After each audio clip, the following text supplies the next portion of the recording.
멀쩡한 의사들의 본격 재능 낭비 프로젝트 나는 의사다 시즌 4 보이는 라디오입니다. 권크님 너무 오랜만에 봬요. 네, 오랜만입니다. 네. 잘 지내셨죠? 아, 전 잘 지냈죠. 네. 야, 건크러쉬도 별명인데 그걸 줄여서 건크라고. 아, 네. 권크러쉬님. 네. 네, 세브란스 병원 산부인과의 권자영 교수인데요. 네, 건크러쉬로 통하고 있습니다. 여기서는. 네. 반갑습니다. 걸크러쉬에서 온 말이죠. 네, 그렇다고 알고 있습니다. 매우 흡족해 하시는 네, 별명이시죠. 여기서 만들어 주셔가지고 네, 산모님들이 많이 애용하고 계십니다. 아, 진짜요? 네네. 아, 그 얘기하는 산모가 있던가요? 네네. 저희 수술방에서 제왕절개 하시고 나가시는 분이 네. 오. 제 손을 잡으시면서 건크러쉬 멋있어요라고 오. 하고 나가셨어요. 오, 진짜요? 예, 예. 되게 뿌듯하네요.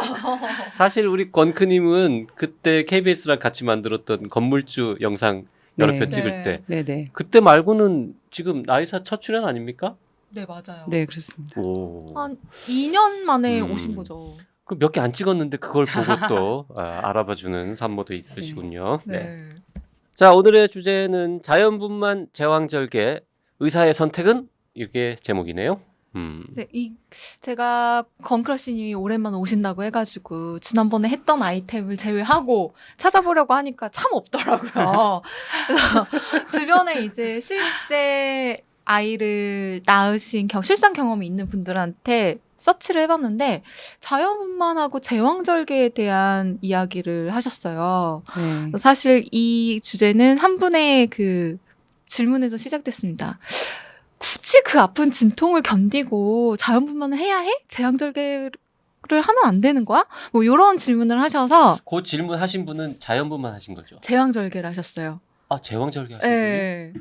제왕절개 하고 나도 여러 가지 불편한 점이 있으셨을 텐데. 네, 그래서 오늘 이제 자연분만 대 제왕절개. 대체 장점은 뭐고 단점은 뭐군지. 제왕절개냐 자연분만이냐? 네, 빠밤. 요거? 빠밤. 그렇죠. 그 솔직히 미혼인 제 입장에서는 자연분만에 대한 막연한 두려움이 있거든요. 네. 진짜 너무 아프대요. 네, 그렇다고 네, 들었습니다. 아 내가 죽나? 라고 할 때 비로소 아이가 나온다는 이야기를 들었습니다. 네. 네, 맞습니다. 하늘이 노래질 때가 애기 나오는 시간이라고 저희도 얘기합니다. 네. 아, 정말 하늘이 노래집니까? 네, 통증 때문에 진짜 천장이 노랗게 보인다고 하십니다. 전무들이. 네. 자, 자연분만 제왕절개 의사의 선택은 이게 제목인데 이게 사실 의사가 그냥 둘 중에 하나 막 고르는 건 아니잖아요. 그렇죠. 이거는 예, 산모분의 선택이기도 해야 될 것 같습니다. 상의하면서 결정하는 부분이 있으니까요. 그 병원마다 다르겠습니다만 권크님 계시는 그런 큰 병원, 막 대한민국에서 제일 유명한 병원 네. 이런 데서는 자연분만 대 제왕절개 비율이 어느 정도 됩니까 궁금해요. 요즘?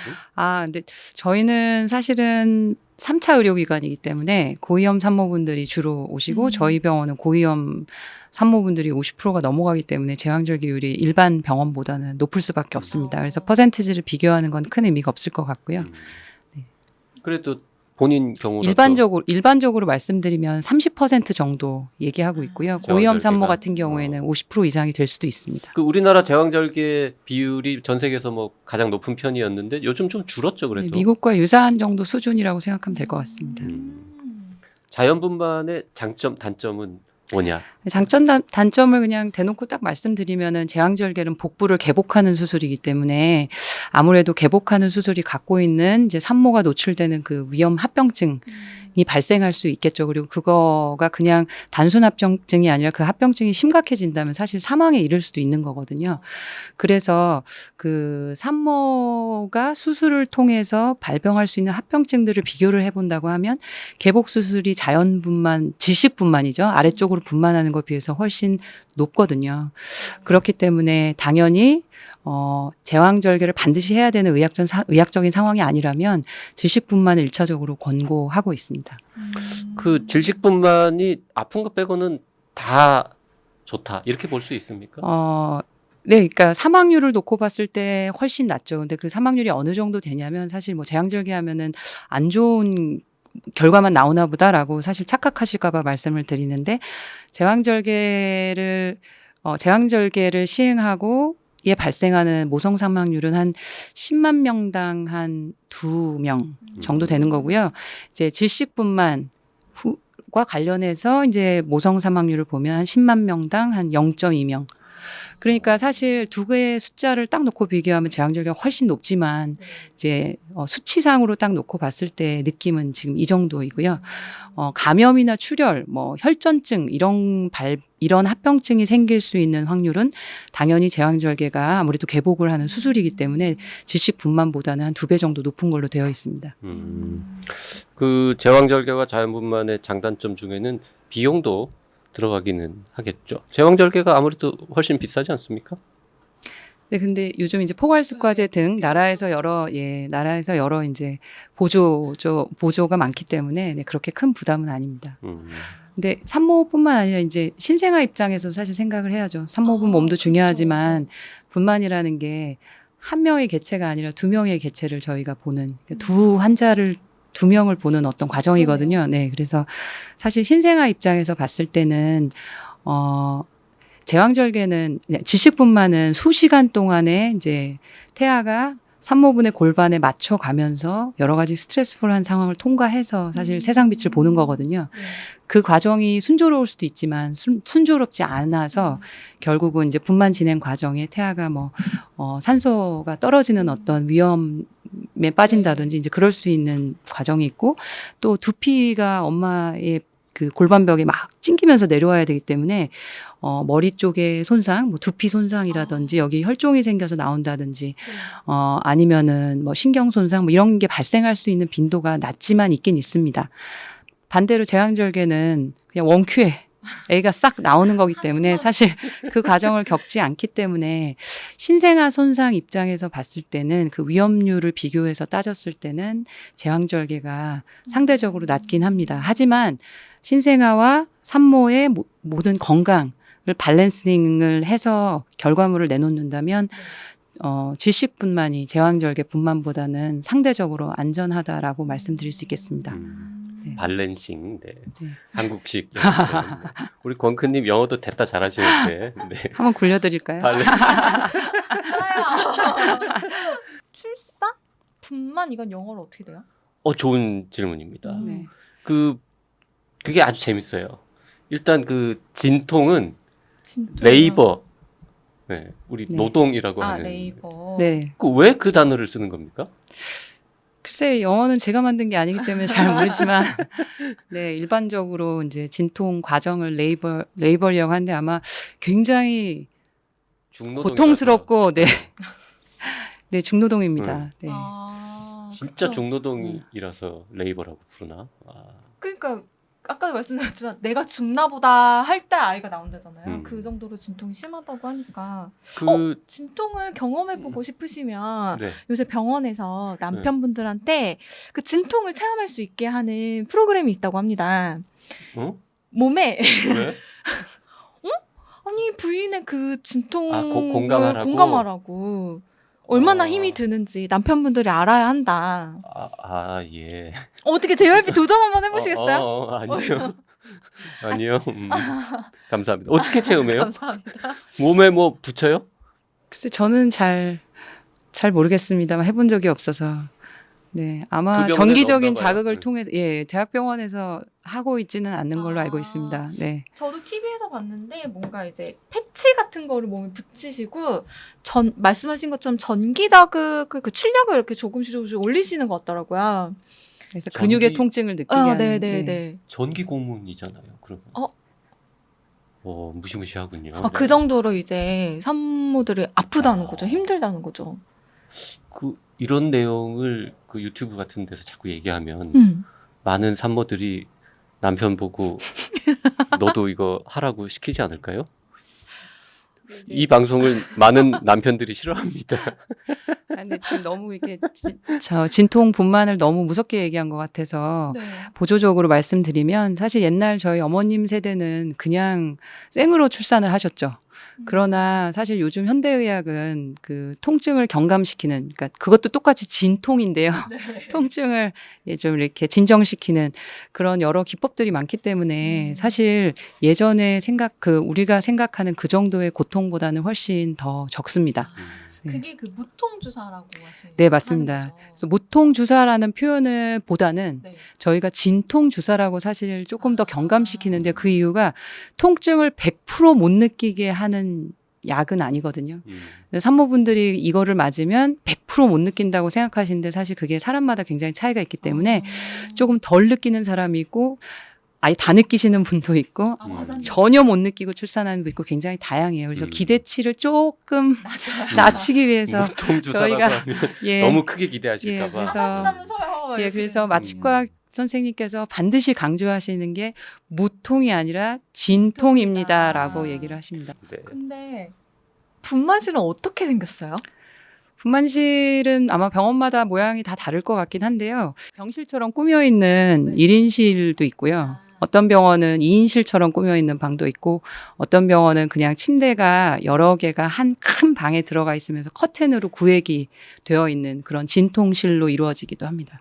그러면은 그렇게 커튼이 나눠져 있으면 거기서 막 진통을 하다가 옮겨요? 어디로? 네, 네. 그래서 거기는 진통 공간이라고 해서 거기선 네. 진통만 하고 그다음에 분만할 때가 되면 아기 머리가 아래쪽으로 거의 다 진입해서 나올 준비가 되면 그때는 분만장, 분만실, 그러니까 분만실 안에는 분만장으로 옮겨서 거기서 출산을 합니다.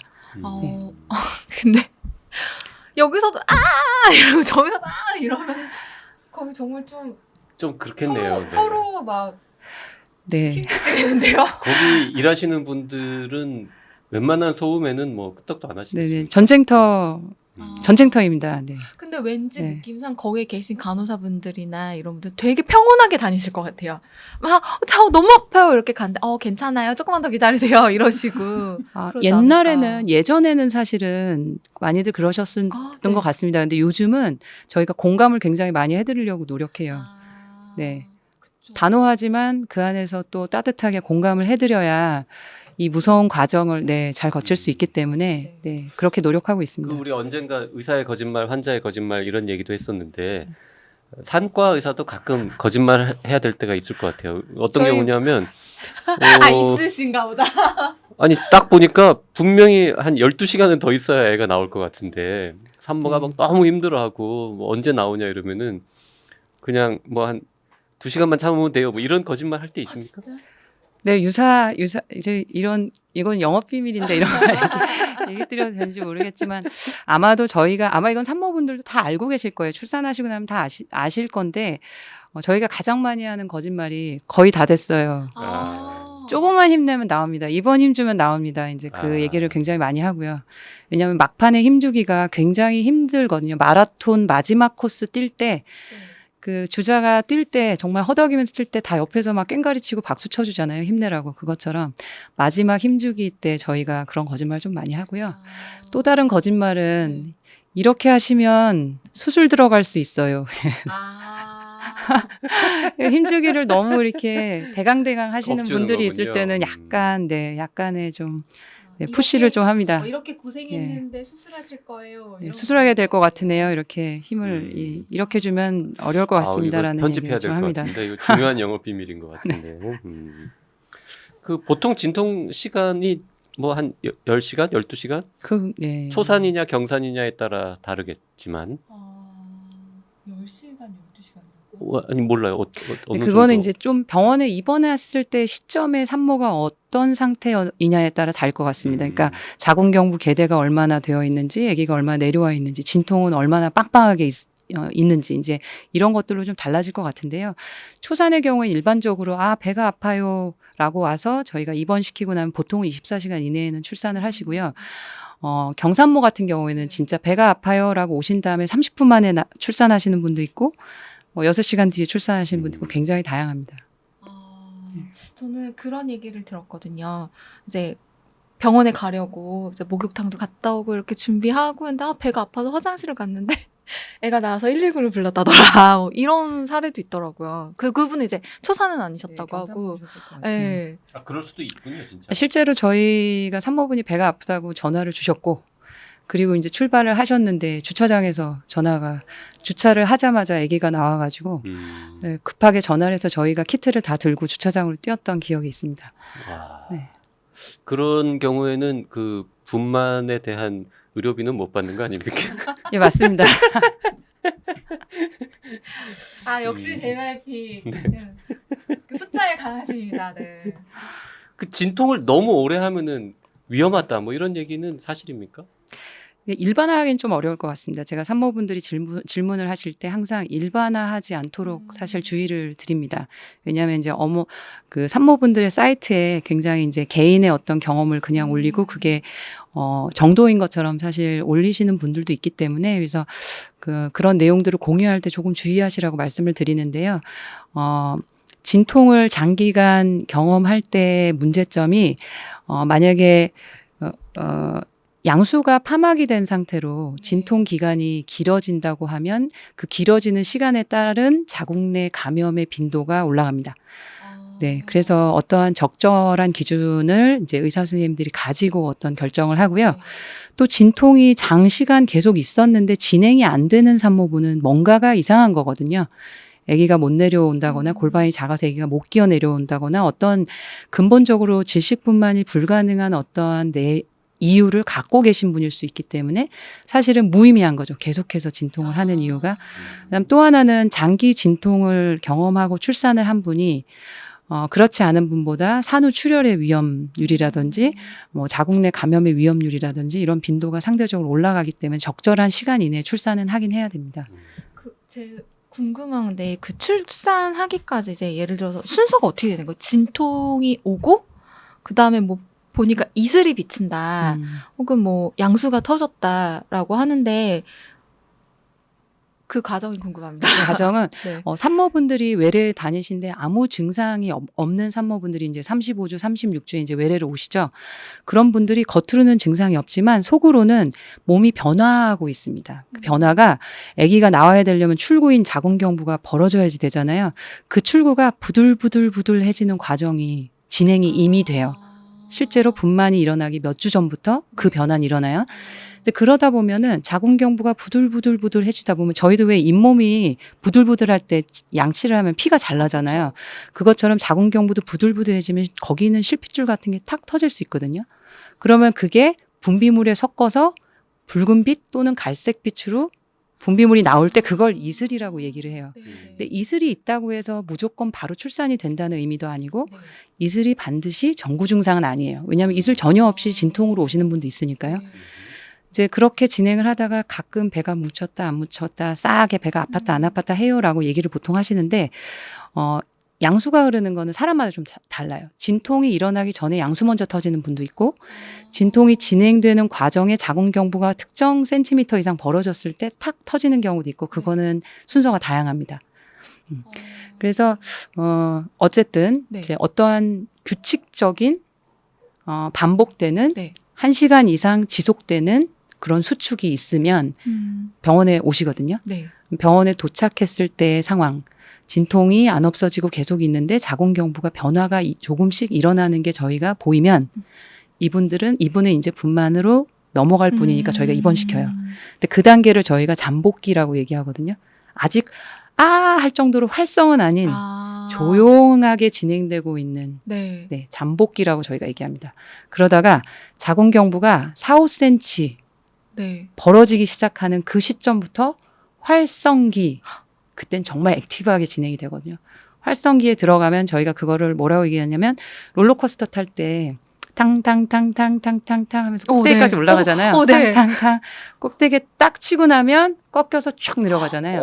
이제 그 꺾인 그 시점을 활성기라고 저희가 보통 설명을 드립니다. 그래서 그 이후 이렇게 계속되는 거예요? 아니면 그냥 쭉 이렇게 가는 거예요? 그 다음에 쭉 진행을 합니다. 그래서 자궁경부가 맥시멈하게 벌어지는 네. 여러 단계들을 거치고 나면 자궁경부가 한 6, 7cm 이상 벌어지기 시작하면 그때부터는 아기가 골반 내로 내려오기 시작합니다. 그 시기부터가 가장 아파요. 아기가 엄마 골반뼈를 짓누르면서 내려오기 시작하기 때문에 네. 아기 머리가 보통 지름이 몇 센치인가요? 10cm 정도. 네. 이 가로 제일 넓은 가로를 보통 계산하는데 10cm, 9에서 10cm 정도 됩니다. 그럼 6에서 7cm 정도 자궁경부가 열린 후에 10cm까지 열리는 시간까지는 네. 천차만별인 건가요? 그거는 이제 일반적인 코스는 처음 출산하는 분들 같은 경우에는 한 1시간에 1cm 정도씩 진행을 하고요. 출산 한번 경험이 있으신 분은 한 1시간에 1.5cm 이상은 열립니다. 그래서 경산모들이 훨씬 빨리 네. 아이를 출산하시는 맞습니다. 거군요. 네. 그 아까 제왕절개하고 질식분만 차이 얘기할 때 아이 입장도 고려해야 된다라고 했는데 네. 그 아이는 그렇게 막 좁은 길을 헤치고 짓눌리면서 내려오는 것보다 원큐에 뿅 하고 나오는 게 스트레스가 적다. 뭐 그런 말씀도 하셨는데 그런 연구도 있지 않아요? 그 제왕절개 수술한 아이는 나중에 뭐 무슨 알레르기가 잘 생긴다거나 뭐 하여튼 기타 등등 여러 가지 네. 수많은 그 연구들이 있는데 결과들이 다 조금씩 다른 것 같더라고요. 네. 이게 마이크로바이옴 얘기를 하시는 것 같습니다. 그래서 그 신생아가 산모의 그 산도를 통해서 나오는 과정 중에 우리 몸엔 다 세균 덩어리잖아요. 그래서 산모의 산도에 있는 이제 균총들의 노출이 입과 코가 노출이 되면서 그게 이제 신생아의 장내 세균을 형성하는 데 도움이 될 것이다. 그런 의미에서 제왕절개는 사실은 산모의 피부를 통해서 나오는 거기 때문에 질식을 통해서 나오는 그런 균총이랑 다르지 않느냐. 네.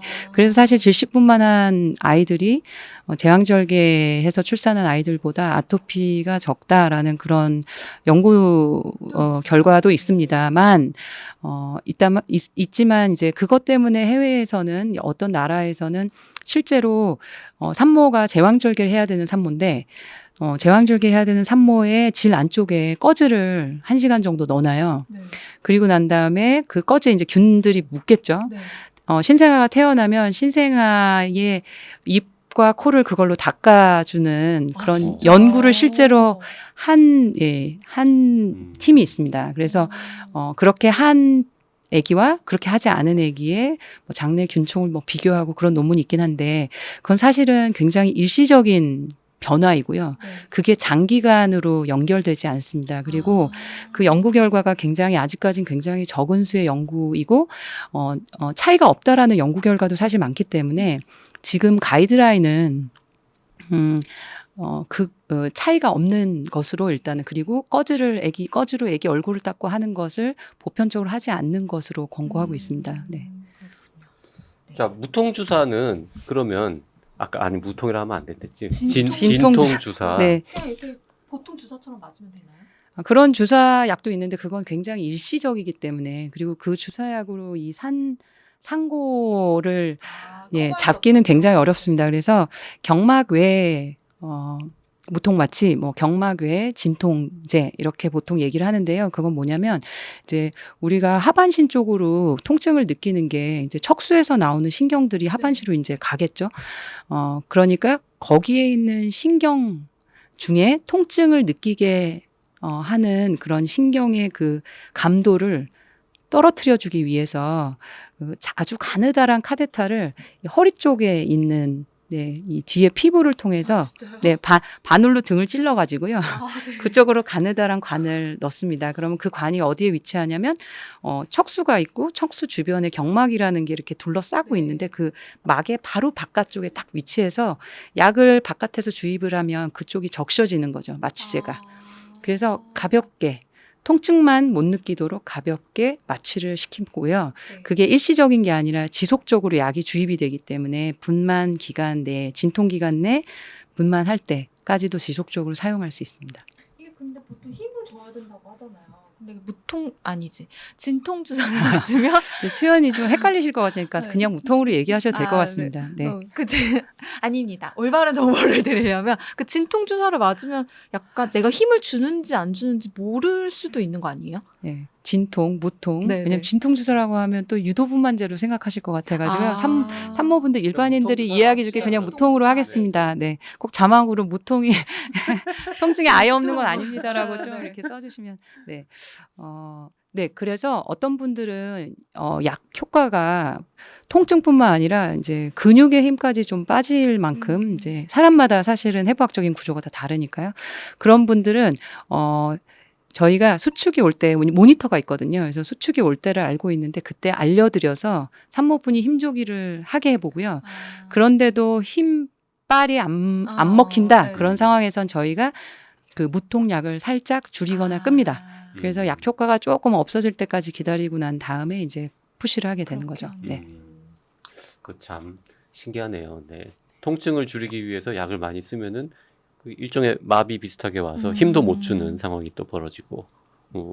그 왜 진통제 이런 그 무통 주사 뭐 이런 것들 보면 산모 아닌 분들이 쓸 때 환자가 스스로 아플 때 누르는 거 이런 거 있잖아요. 그런 네. 것도 씁니까? 산부인과에서도? 네, 그 저희가 분만 중에 쓸 때는 사실 산모분이 본인이 이거 누르면서 힘까지 주고 이거는 하기가 어려울 것 같거든요. 그래서 보통은 자동 주입 기계가 옆에 연결이 되어 있어서 그 모터가 천천히 돌아가면서 적정량을 계속해서 지속적으로 주입합니다.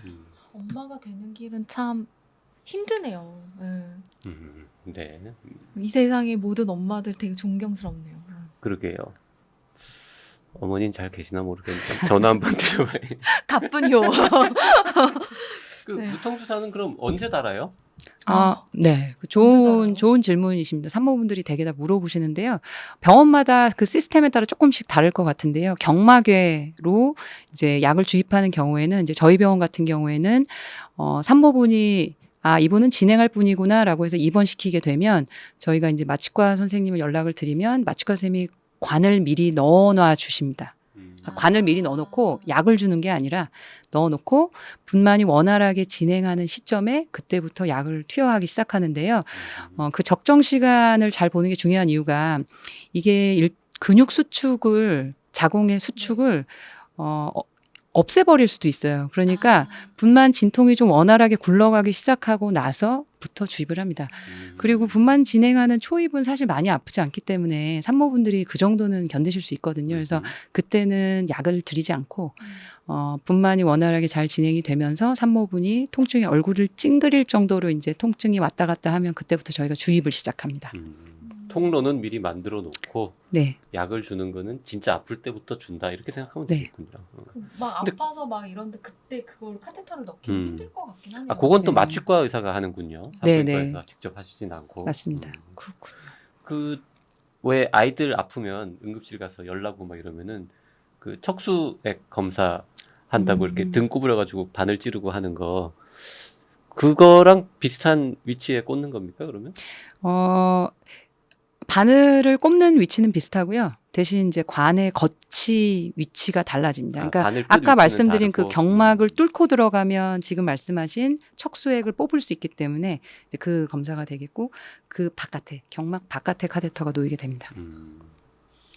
그러면은 그 바늘을 뽑아도 척수액이 흘러나올까봐 뭐 누워 있어야 되고 이런 거는 없겠군요. 네, 그런 건 없습니다. 근데 이제 뭐 그 이 시술을 할 때 사실 뭐 엑스레이나 초음파를 보면서 바늘을 찌르는 게 아니고 이건 어디까지 손끝의 감각으로 한다고 하시더라고요.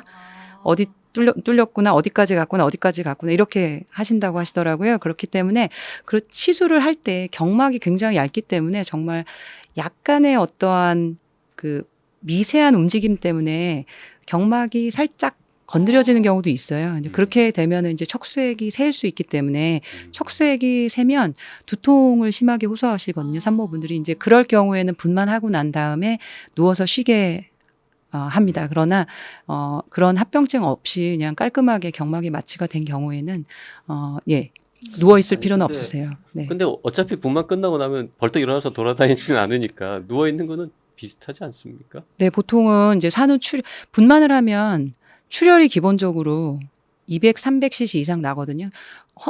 헌혈 해보셨어요? 네, 전 전혀 네. 해봤어요. 예, 대단하십니다. 예, 대단하십니다. 감사합니다. 근데 이제 헌혈하고 나면 보통 누워 있으라고 하잖아요. 왜냐하면 헌혈하고 바늘 딱 벗고 일어나서 딱 걸어 나가면 핑하면서 쓰러지거든요. 근데 질식분만이 적어도 2, 300cc 이상의 출혈, 그다음 어떤 산모분 같은 경우에는 급성 출혈을 위해서 500, 600cc가 나가는 경우도 있기 때문에 출산하고 난 다음에는 적어도 2-3시간 정도는 안정을 반드시 취해야 되고요. 그다음에 출산 후 뭐 자궁이 확 늘어나면서 출혈이 일어나는 경우도 있기 때문에 한 2시간 정도의 경과 관찰이 필요합니다. 그래서 침대에 누워 계시도록 합니다. 그 무통 주사를 못 맞는 분도 있습니까 혹시? 네, 무통 주사를 안타깝게도 못 맞는 분들이 있는데 1번은 혈소판 수치가 매우 낮아서 출혈의 위험성이 있는 분들은 무통 마취를 할 수 없습니다. 왜냐하면 혈소판이 낮은 분은 가만히 있어도 멍이 들 수도 있고 살짝 부딪혀도 멍이 들고 가만히 있어도 이제 출혈이 일어날 수 있잖아요. 근데 그런 분들을 등에다가 이제 바늘을 꼽다가 혹시라도 등 속에 있는 어디 혈관이 터지면 지혈이 잘 안 될 수 있죠. 그러면 거기 혈종이 생길 수 있고 그러면 신경이 눌릴 수 있기 때문에 이 혈소판 수치가 매우 낮은 경우에는 시술을 할 수가 없습니다. 또 한 경우는 이제 허리 디스크 때문에 수술하신 분들인데 그냥 수술이 아니라 진짜 안에 금속판으로 완전히 플레이트를 대서 해야 되는 그 정도의 수술을 하실 분들은 시술이 불가합니다. 그 두 가지 외에는 거의 가능한 거군요. 지금 당장 생각나는 단어가 없어서 일단 그 두 가지로 하겠습니다. 네, 알겠습니다. 네. 저희가 뭐 대본 없이 그냥 생각난 대로 막 던지기 때문에 네.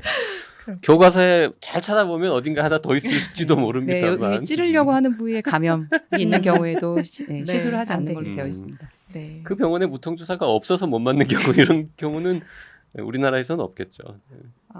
마취과 선생님이 계시지 않은 경우에는 시술이 아마 불가할 수 있을 것 같습니다. 어떤 병원은 저희 병원은 24시간 가능하긴 하지만 어떤 병원 같은 경우에는 마취과 선생님이 항상 계시지 않는 경우도 있기 때문에 네네. 많이들 아시는데 첫째를 제왕절개했다고 해서 둘째 아이는 반드시 제왕절개 해야 되는 건 아니죠, 이제. 네, 그렇진 않습니다만 일반적으로는 제왕절개를 두 번째도 시행을 하고 있습니다. 가능은 하지만 여러 가지 위험을 고려해서 결정하시는 거군요. 네, 근데 그 부분은 말씀을 좀 드려야 될 것 같은데요. 왜냐면은, 내가 첫 아기를 제왕절개 했으니까 둘째를 자연분만 하고 싶어요라고 오시는 분들 있고 제가 실제로 상담을 하고는 있는데, 자연분만을 트라이 했을 때 생길 수 있는 위험 요인을 반드시 숙지를 하고 결정을 하셔야 합니다.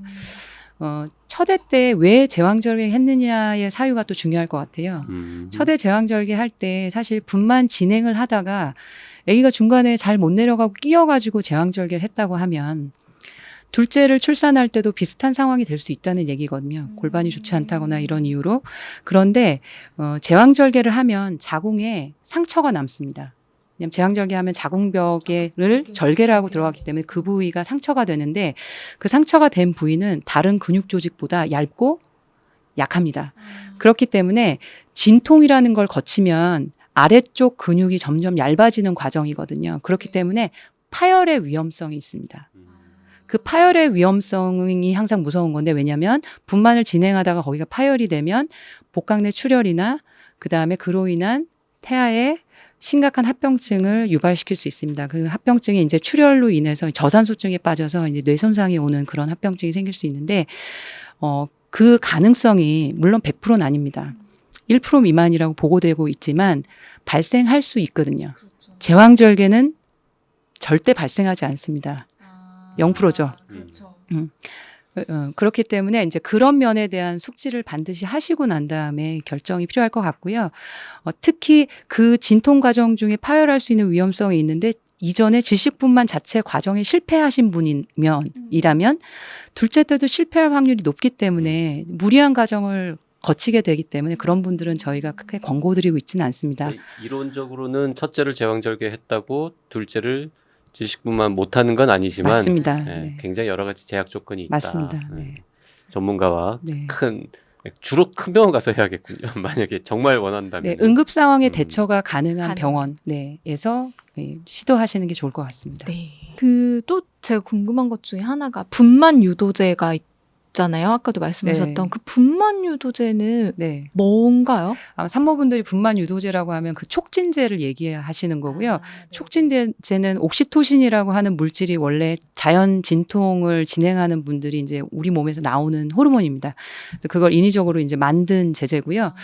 그 옥시토신이라는 거를 외부에서 주입을 하면 자궁 수축이 더 강해지고 더 원활해집니다. 그래서 그거를 사용하는 경우에는 두 가지 경우가 있을 것 같아요. 1번은 지금 진통이 전혀 없어요.